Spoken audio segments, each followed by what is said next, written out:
தற்போது கிடைத்த அண்மை செய்தி. நெல்லையில் திமுக தெற்கு ஒன்றிய பொருளாளர் செல்வசங்கர் வீட்டில் பெட்ரோல் குண்டு வீசப்பட்டிருக்கிறது. நெல்லையில் திமுக தெற்கு ஒன்றிய பொருளாளர் செல்வசங்கர் வீட்டில் பெட்ரோல் குண்டு வீசப்பட்டிருக்கும் காட்சிகளை நாம் பார்க்கிறோம். வீட்டில் பெட்ரோல் குண்டு வீசப்பட்டிருக்கிறது. கார் உள்ளிட்ட வீட்டில் இருந்த பொருட்களும் சேதமடைந்திருக்கிறது. காவல் நிலையத்தில் செல்வசங்கர் அளித்த புகாரின் அடிப்படையில் காவல்துறையினர் இதுகுறித்து விசாரணை மேற்கொண்டு வருகின்றனர்.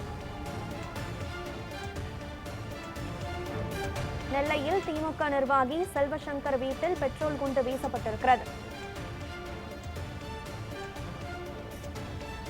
நெல்லையில் திமுக தெற்கு ஒன்றிய பொருளாளர் செல்வசங்கர் வீட்டில் பெட்ரோல் குண்டு வீசப்பட்டிருக்கும் சிசிடிவி காட்சிகள் வெளியாகி இருக்கிறது. அதன் காட்சிகளை நாம் தற்போது பார்க்கிறோம். வீட்டில் பெட்ரோல் குண்டு வீசப்பட்டதுடன் கார் உள்ளிட்ட வீட்டில் இருந்த மற்றைய பொருட்களும் சேதம் செய்யப்பட்டிருக்கிறது.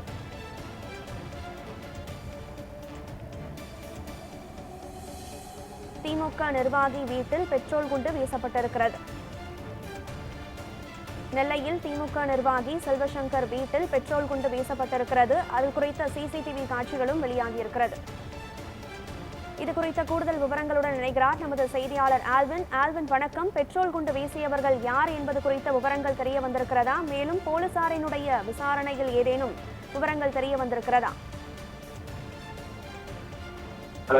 திருநெல்வேலி மாவட்டம் முன்னீர்பள்ளம் பகுதியினுடைய திமுக தெற்கு ஒன்றிய பொருளாளராக இருக்கக்கூடியவர் செல்வசங்கர் என்பவர். அவரது வீட்டில் இன்று இந்த பெட்ரோல் குண்டு வீசப்பட்டது. அந்த காட்சிகளை சிசிடிவி காட்சிகளாக பார்க்கிறோம். குறிப்பாக வீசப்பட்ட பெட்ரோல் குண்டு அதன் காரணமாக அங்கிருந்தக்கூடிய கார் உள்ளிட்ட பொருட்களும் சேதமாகி இருக்கக்கூடிய ஒரு தகவல் என்பதும் கிடைக்கப்பெற்றிருக்கிறது. இந்த தகவல் அறிந்து வந்த முன்னீர்பள்ளம் காவல்துறையினர் அந்த சிசிடிவி காட்சிகளை ஆய்வு செய்து ஏதேனும் முன்விரோதம் இருக்கிறதா உள்ளிட்ட பல்வேறு காரணங்கள் குறித்து விரிவாக விசாரணை மேற்கொண்டு வருகிறார்கள். தொடர்ச்சியாக அங்கு நடைபெற்றிருக்கக்கூடிய இந்த பெட்ரோல் குண்டு வீச்சு சம்பவம் ஒரு அதிர்ச்சியை ஏற்படுத்தி இருக்கக்கூடிய நிலையில சிசிடிவி காட்சிகளினுடைய அடிப்படையில் அந்த விசாரணையை காவல்துறையினர் முடுக்கிவிட்டிருக்கிறார்கள்.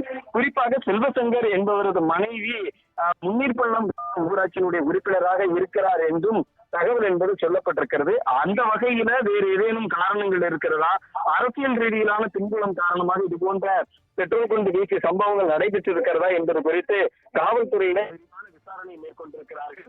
எனினும் இதுவரை யாரையும் கைப்பற்றவில்லை என்றாலும் தொடர்ந்து இந்த நிகழ்வு குறித்து விரிவான விசாரணையை மேற்கொண்டு வருகிறார்கள்.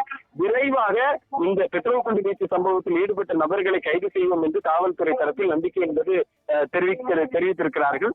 பொறுத்திருந்து பார்க்கலாம். இந்த விவகாரம் தொடர்ந்து எது போன்ற நடவடிக்கைகளை காவல்துறை மேற்கொள்கிறது என்பதை நாம் பொறுத்திருந்து பார்க்கலாம்.